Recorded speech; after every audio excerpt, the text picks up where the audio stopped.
यह बात सन 2002 के जनवरी महीने की है। पीटर फ्रेक और उसका परिवार स्कॉटलैंड के एक टाउन विंसवर्थ में रहने आया। दरअसल पीटर एक व्यापारिक जहाज का कप्तान था और उसे अधिकतर समय व्यापार के कामों में दूर दूर तक यात्रा करने में गुजारना पड़ता था। विंसवर्थ टाउन चारों तरफ से पहाड़ों से घिरा हुआ था। यहाँ के लोग बड़े शांत स्वभाव के थे। इस टाउन में पीटर का एक पुश्तैनी घर था जिसमें वह पहली बार रहने आया था। पीटर पहले रोमानिया में रहा करता था जहाँ उसने एलिजा से शादी की और अब उनके 16 साल की बेटी नैन्सी और 10 साल का बेटा हैरी था। जब वह अपने घर पहुंचे तो उन्होंने देखा कि वह 17वीं सदी की एक पुरानी यूरोपीय इमारत थी।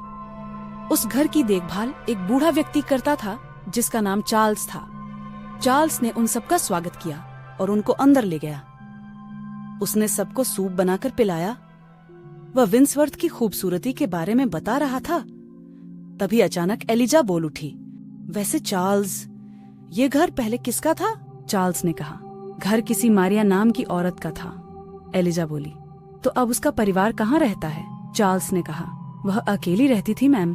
तभी खिड़की के पास खड़ा पीटर बोला, हाँ, मारिया के मरने के बाद यह घर एस्फॉक नामक कंपनी के पास आ गया और मेरे दादाजी ने यह घर उस कंपनी की एक नीलामी में खरीदा। दादाजी ने यह घर चार्ल्स के पिता को रख रखाव के लिए दिया और पिताजी ने मुझे। चार्ल्स बीच में बोल पड़ा। एलिजा ने पूछा, मारिया ने शादी क्यों नहीं की? चार्ल्स ने कहा, उसकी सगाई हो चुकी थी, लेकिन क्या? सगाई के अगले दिन उसके मंगेतर हेनरी का सिर जंगल में मिला और मारिया, उसकी भी कुछ दिनों बाद मौत हो गई। एलिजा सवाल पर सवाल पूछती जा रही थी। तभी चार्ल्स का चेहरा पीला पड़ गया। वह बोला, मैम, कुछ सवाल ऐसे होते हैं जो ना ही पूछे जाएं तो ही अच्छा है। हैरी और नैन्सी चार्ल्स और एलिजा की बातें सुनकर सहम उठे। उन दोनों की सहमी हुई सी शक्ल देखकर पीटर ने बात घुमाई। ये बताओ कि यहाँ कोई अच्छा स्कूल है? हाँ, स्कूल तो है, लेकिन बदकिस्मती से हमारा घर टाउन के किनारे पर है और स्कूल टाउन के अंदर, लेकिन रहना तो पड़ेगा। चार्ल्स बोला, आप लोग अपने अपने रूम में जाकर फ्रेश हो जाएं। इसके बाद मैं आपको घर के बाहर का इलाका दिखाऊंगा। कमरे में जाने के बाद पीटर ने कहा, चार्ल्स ने तो कमरे की अच्छी सफाई की है। हाँ, यह तो है। 60 की उम्र में भी वह बहुत फुर्तीला है। पीटर अलमारी में कपड़े रखने लगा और एलिजा अपनी किताबें रखने लगी। दरअसल एलिजा को किताबें पढ़ने का बड़ा शौक था और उसे स्पेनिश, फ्रेंच और स्कॉटिश भाषाएं भी आती थीं। किताबें रखते रखते एलिजा ने पीटर से कहा, पीटर, पता नहीं क्यों ये जगह मुझे थोड़ी अजीब लगी। पीटर ने एलिजा का हाथ अपने हाथ में लेकर कहा, मुझे पता है कि ये जगह थोड़ी अजीब है, लेकिन पैसों की तंगी के कारण हमें कुछ दिन यहाँ काटने पड़ेंगे। कुछ दिन या कुछ साल? एलिजा ने कनखियों से देखकर कहा।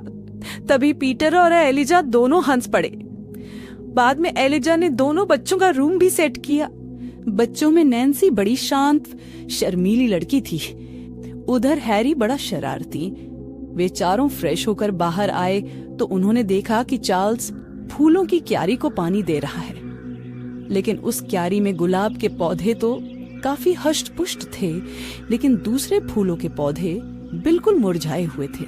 चार्ल्स उनकी नजरों से समझ गया और बोला, मुझे भी समझ में नहीं आता कि और फूलों के पौधे यहाँ क्यों मुरझा जाते हैं। सिवाय गुलाब को छोड़कर यहाँ तक कि थीसल भी नहीं उठता। हो सकता है यहाँ की मिट्टी गुलाब के लिए अच्छी हो। एलिजा बोली, आप हमें बाहरी जगह दिखाने वाले थे? चार्ल्स ने कहा, ओह, मैं तो भूल ही गया था। चलिए, मैं आपको दिखाता हूँ।